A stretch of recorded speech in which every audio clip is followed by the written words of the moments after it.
Welcome to another video for the 0 people watching. Okay, just myself. We're looking at 100 Thieves versus Cloud9 today. Just decided to pick map 3 because it was the shortest map. It's kind of a little bit late for me here. I need to really start doing this a little bit earlier. It'd give me a lot more time to do them. But I had a late dinner today, so that's whatever. Pardon me. Yeah, Icebox, map 3. Red Bull home grounds. Let's have a look. Certainly not the Actually, maybe I might pick a different game. I'm just thinking for a second. Is there a game that's better?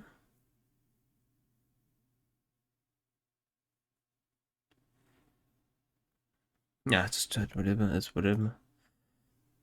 Okay. C9. The defense to start Leaf. He's managed to get his way into this. Fuck, what is it? Nest position. He's into that nest position. And will they expect it? Crow peeks his head out and no trade's able to come up, but bang! Ooh, that was a nice, sneaky, quick kill. I don't even think that Leaf was expecting to die that fast. He was checking his left and right and didn't expect it. But now 100 Thieves are making their way up quickly. Yay, he gets one shot off before he does have to TP away, and it's a flurry of kills coming out from 100 Thieves. Derek and Asuna trade those kills. And all of a sudden, we're in a 3v1. That Sage Wall did a great job at isolating the fights on site. And C9 just weren't able to trade each other out. And Vanity is not even going to be presented with the opportunity. Asuna with 2, Derek with 2, and that bang with the important opening kill. What a great start for 100 Thieves there. That's actually pretty crazy what happened there. We saw that he got walled off, but he wasn't able to get a kill once he peeked past that wall. He had to TP out quickly because he was scared after he made a little bit of noise. And then from there, that stage wall came in to block off screens. And that kind of made C9 panic. And once again, as I said, isolated those fights towards the onsite. So 100 Thieves didn't have to worry about these rotations coming from screens. Only from Heaven, which was Yay. And then the 2 fights on site that they took of Zelsis and Zipper. So I want to see what C9 are able to do. Once again, any damage, and Vinny does exactly that. He hops on top of the Sage Wall that 100 Thieves placed down and gets that opening kill. Not able to place down the wall yet, but C9 are going to break that. Yay! Oh, he gets a nice headhunter shot. And then it was actually Cryo who took the bullet for Derek there, but he's able to get the trade right back. 3v3 still, but no weapons advantage. Zelsis gets a kill though. Even with a classic and Derek is dinked up. This is becoming a disaster right here. But Zelsis is on 9 HP. He's going to have to be very sneaky and try and catch Bang off guard. Molly on the bomb. I'm not sure if he has any hope in this yet. That's an easy frag, but it came at a large cost. 4 out of the 5 weapons from 100 Thieves taken down there, and it wasn't even like C9 did a force buy or anything. It was just pistols and a couple shorties. So this next round, I mean, we're going to see a huge weapon differential. I mean, look at that. Takes the bullet. It's in a good trade out. But I wonder if 100 Thieves just kind of got a bit aggressive. It felt like, despite they were the ones who were peaking on their own aggression, it felt like they were kind of peaking one by one. Sure, they got a kill to start, and Leafy's in the same position again. Able to get one, but taking down half HP, so Derek's able to get early trade kill. And that's the advantage of having this double smoker. We don't usually see, I mean, many teams, it's only been done a few times, play double controller with the Viper alongside the Brimstone here. I think I remember one time, I think NRG played it in 2022 once. But it's not a notable thing or some secret tech. People just say it is quite worse. But in this case, what the Brimstone can be used for is to, especially on the defense, means your Viper can play much more aggressive, which when you have someone like Leaf, who is not a traditional controller player, who is instead someone who likes to be aggressive, probably has heaps of games on Jet and Raze in previous years. So that's a huge advantage for him. 4v4, and there's going to be 3 members towards his left side of the map. Zelsis, he's holding it down towards elbow and lives on 5 HP. Stella, he takes the rope across, but he does bring down Ye to 11 HP. So there are 2 low HP bars on C9. And Derek, the Clutch Master, he's going to have to do it, and he's set up to do it. That's the thing, but there's only 15 seconds left. It's not like he can keep worrying. He doesn't even have the bomb on him. He gets 1 kill, and he has to run back, and he gets presented with a second, but there's no time to plant the bomb.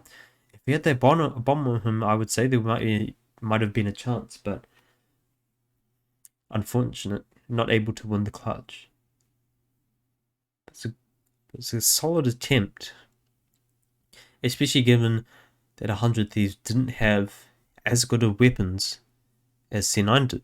Remember, because of that round 2 bonus loss that they had. And you see here, Zelsis did a really good job of just holding down the side.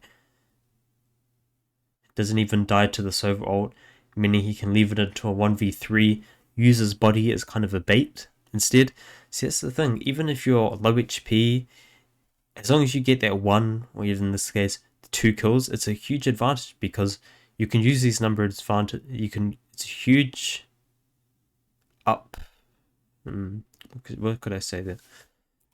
It's a big, because numbers advantage, so it's a huge. If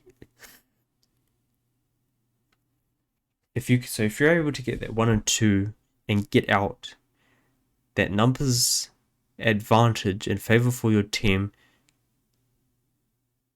No, the numbers. I need to look up a word. So we're just learning, guys. We're learning advantage synonym. Upper hand gives you the edge. Oh, I like that one. The edge. The edge or upper hand, yeah, those are both good. So by getting that 1 or 2, it gives you the upper hand. So even if you're low HP, you're essentially just a body watching a position. You know, when you're in these lower, when you're in a 1v1 or 1v2 situation, you have less bodies, which means you have less positions you'll be able to hold. And usually you have to commit yourself to hold only one angle and hope you don't get flanked. But if you can survive on 1 HP and get out and leave your team in a 3v1 advantaged situation, that's really good, even if you're just acting as a killjoy turret. Maybe just get 1 bullet in, something. As long as you're holding an angle, that's what you really need to do. Just throw your body on the line to stop a bomb plant, gather information, these types of things. Okay, back to the round. So 100 Thieves, once again, they're not going to have a great buy here. 2 Vandals, 2 Stingers, and a Spectre. Zelsis playing on side. He does get spotted by the Prowler, but he's able to get out, and it's Lefter who's able to protect him. Oddball on backside, but it's Asuna, that crazy aim coming in to get both kills before they were able to escape back to screens.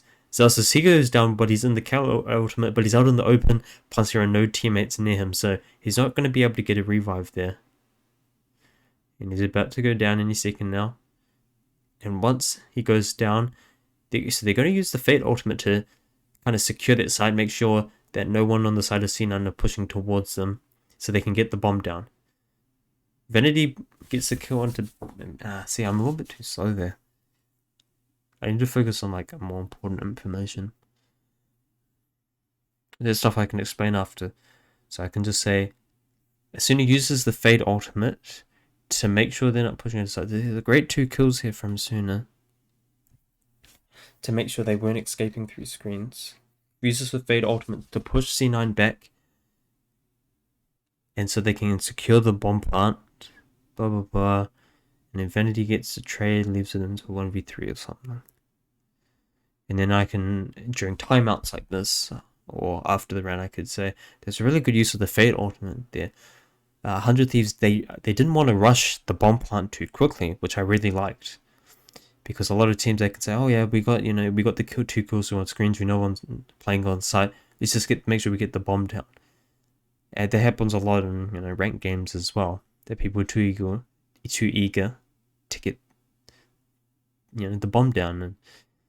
But sometimes committing these ultimates, especially something like a fade ult that can recharge quickly, it's not necessarily quickly, but if you use the fade ultimate and get a kill and die in the same round after using it, I mean that's still 2 more bonus points towards your ultimate.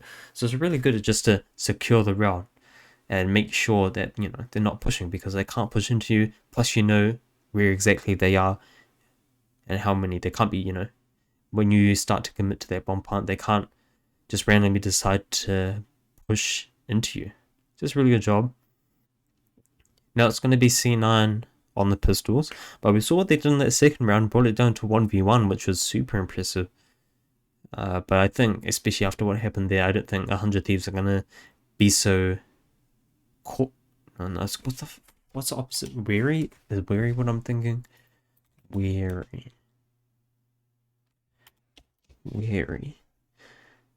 No.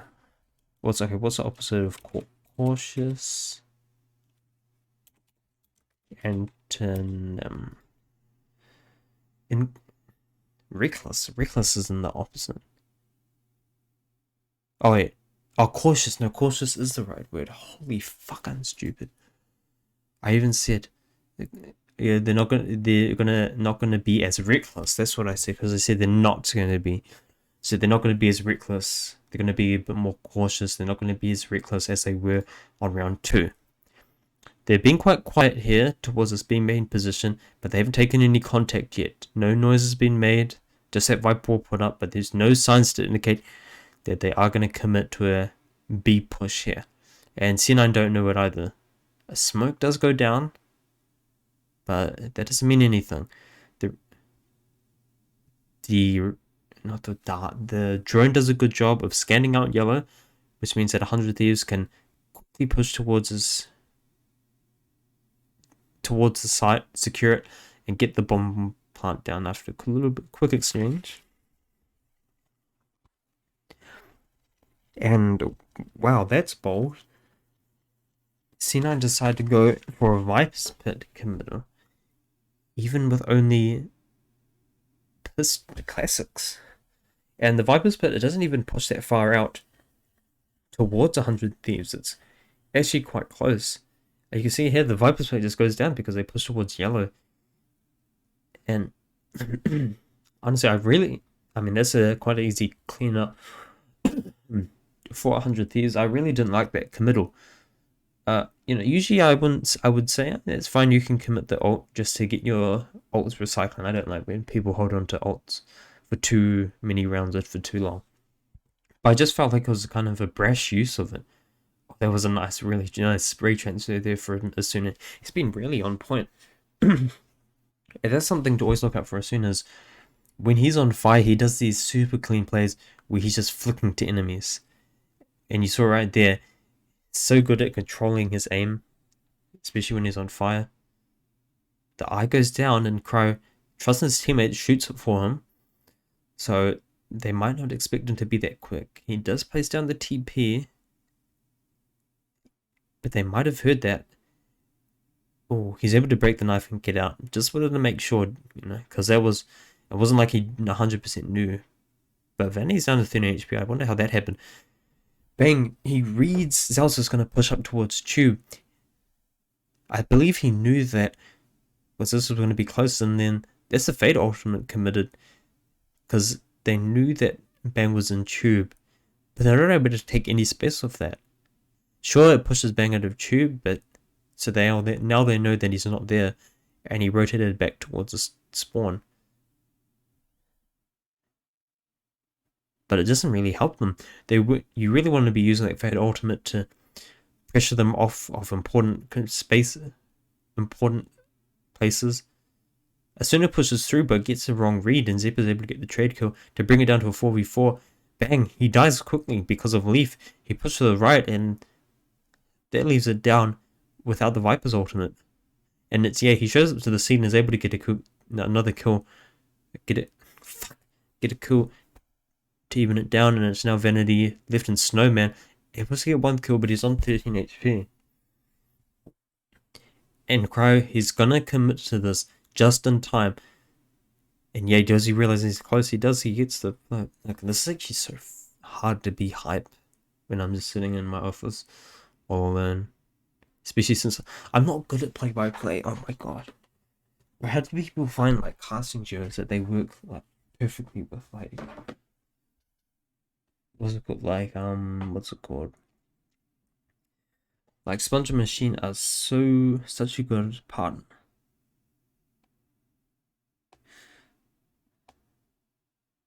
Are like such a good duo. And they just they just happen to stumble onto each other. It's kinda crazy. How am I supposed to practice like my because I guess it's maybe it's a bit unfair to say easy, but I mean it's reasonably easy to um, practice play by play, by yourself because you just cast with the action. But it's harder to color cast games because you're playing off the usually or playing off the information and the calls. Oh my god, that's a long ass Bucky. What is that? Okay. Enough I'm playing from me. Sally's down to a 1v1. 50 seconds if he's got time to play with. Whatever he's going to do, he's going to make the long rotate to B. And he's going to do this fast. It's a really good call. Especially in these situations, you have to go really fast or really slow. I'm not sure why he picked up the alt orb, to be honest, because he's going to get that last alt orb from the plant. But it doesn't matter, won't make too much of a effect. But he just runs into Zelsis' line of sight. He didn't expect Zelsis to be there so quick. Still thought he was on the B side or whatever. And gets that kill.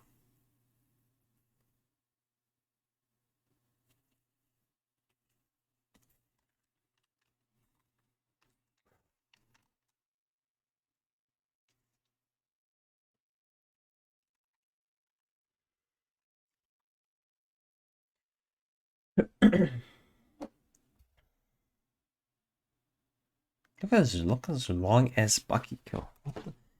Deer was on 135. Oh, never mind, he wasn't. Okay. 50. I mean, it's still. And then it's just. Oh my gosh. What a minute.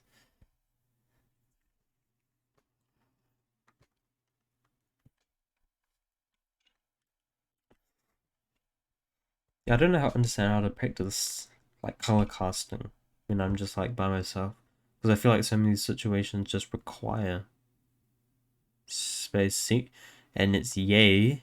He's able to get a really nice kill. Gets the res off to Asuna, but they're just both going to go down. It was all for naught. Asuna was in the middle of nowhere, so that res didn't account for anything. A little bit sloppy there. And yay, what a missed shot. So uncharacteristic. It means a lot and it's taken a lot of space, but Vanity's able to trade it back. So important to make sure that Mole was killed as fast as possible, so they don't have to worry about that flank anymore. But it's now Cryo. He's going to try and do his own little bit of flanking. But will they realize? I wonder if he was spotted there. I think Leaf did spot him. And he waits for the knife to come down. So no operator on the... No tour de force on the side of Cryo. And it's an easy picking.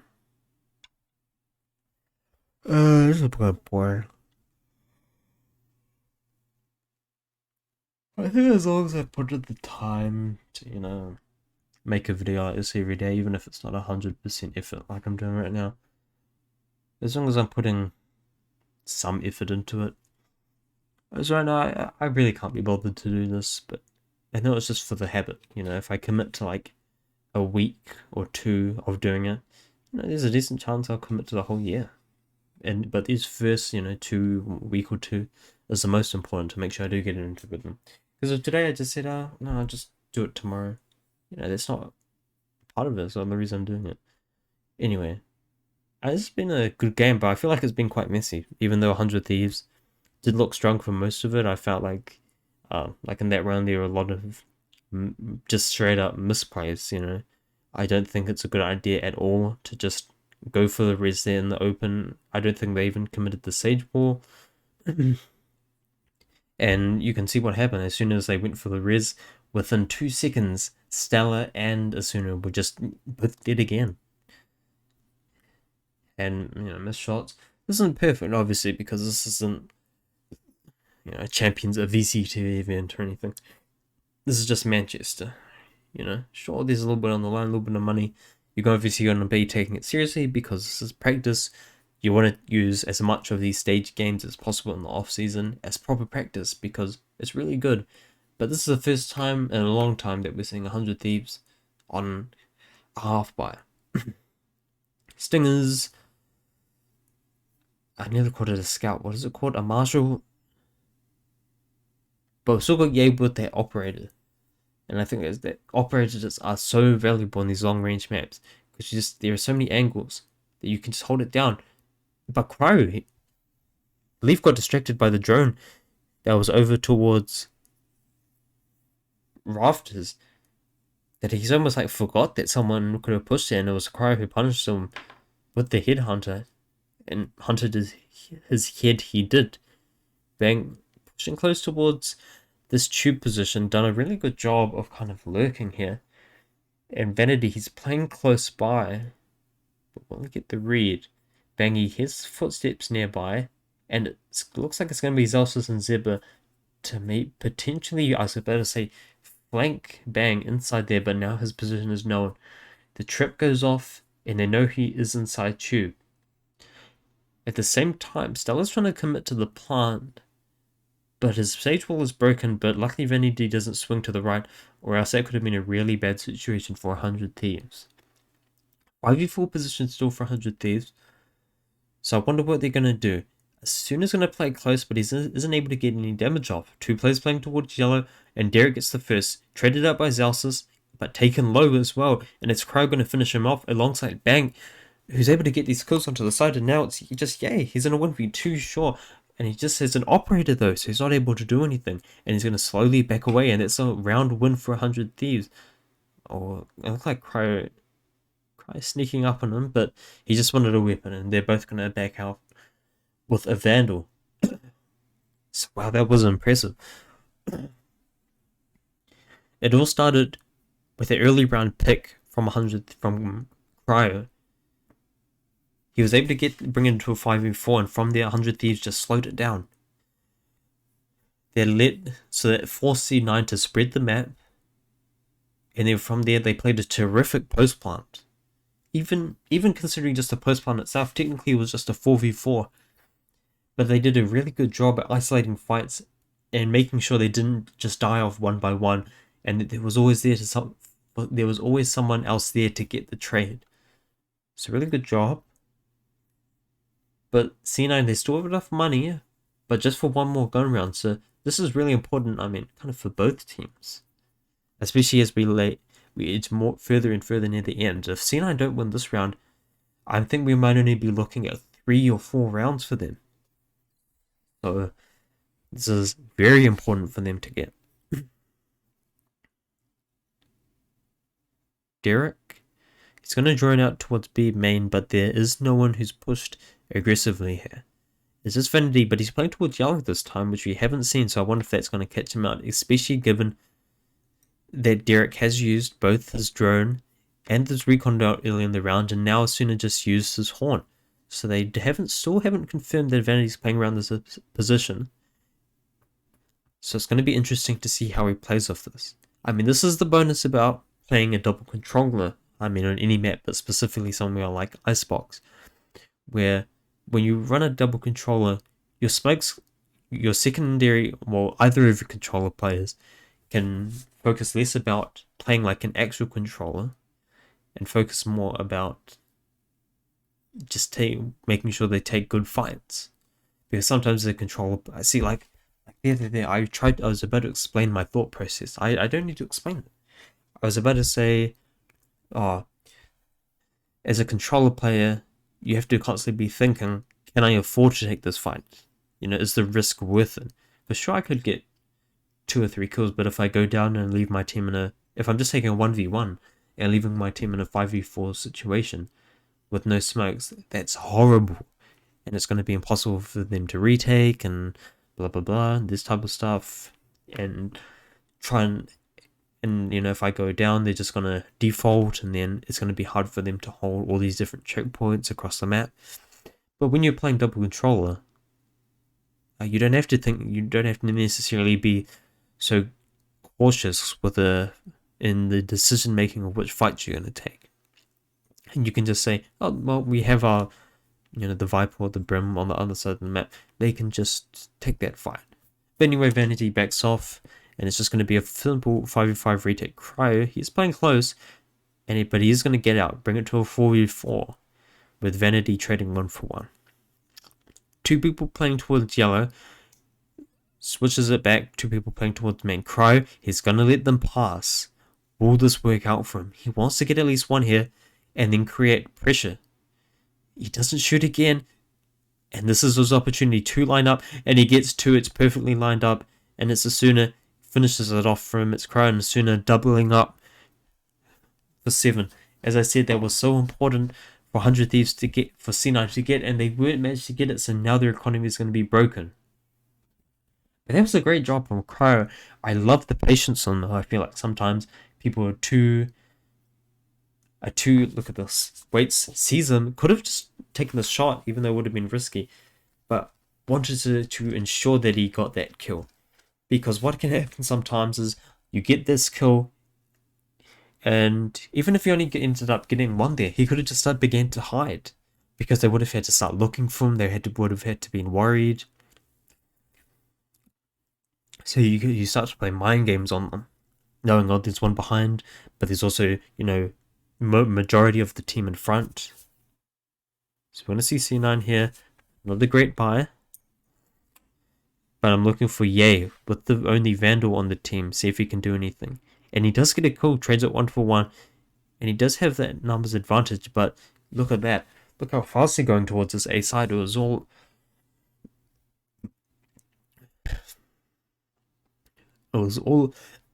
sorry, Christ. Oh, it was all a division, and it's Cryo lurking. He does shoot the trip, but he decides to venture further. But they are gonna potentially know that he's here. And look at that read from Ye. It actually doesn't look like he's fully got the read, but he kind of knew, and he's able to get the headshot as well. That's 2 for Ye on the round, and now they're gonna think it's towards B because of the direction that Cryo was lurking in. But this whole time it was actually A. The rest of the 3 remaining members of 100 Thieves decided to stick around towards the A side, and that meant an easy plant for them.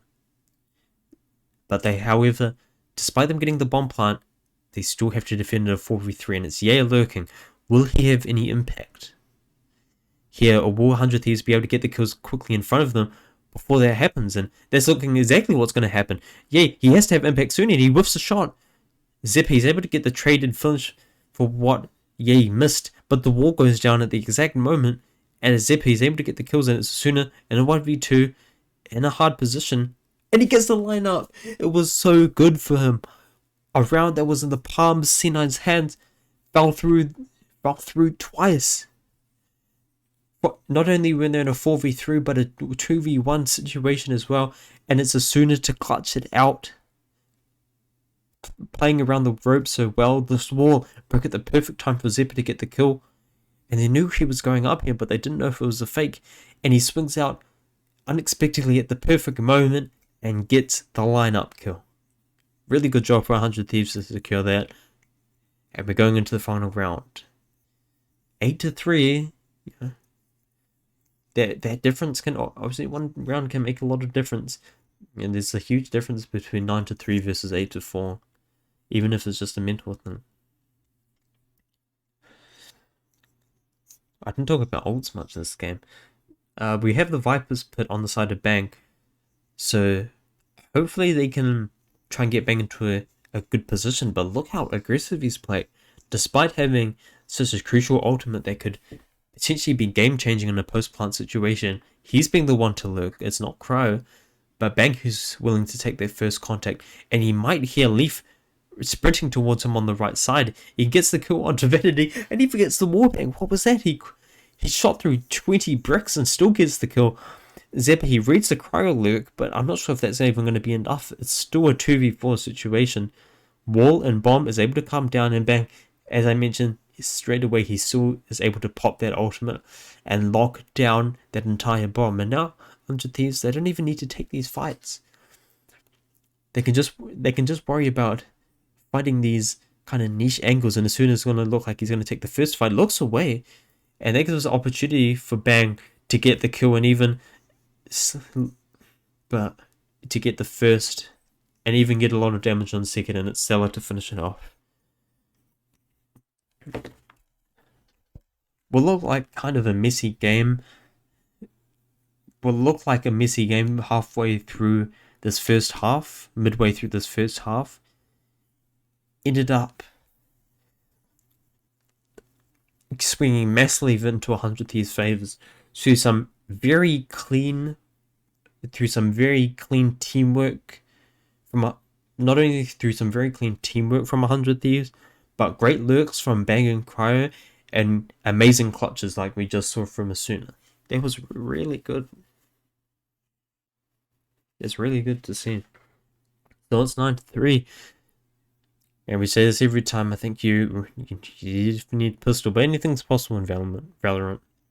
I always say it. Even if you lose pistol, you know, winning that second round, it's not. Oh, sorry. Asuna, he pushed out so aggressive. It's 15 seconds into the round, and he's already taking first contact, basically near where C9's barriers are, and he's able to get the opening kill with just run away. He's probably going to run and try and get a heal. Yeah, that's exactly what happens. Steve, that's so good for 100 Thieves. Basically nothing lost. Asuna's basically on 100 HP. They're in a 5v4 situation. But will Stella read this undertube push? And it's all 4 members, but does he know that all 4 there? Surely at this point he knows. Bang does his job to get one, and Stella, he pushes behind, and he's even going to challenge. He's feeling so confident that he's willing to take these gunfights and still push forward.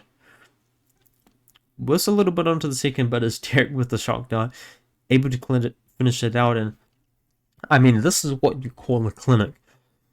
Sure, the series was looking a little bit close.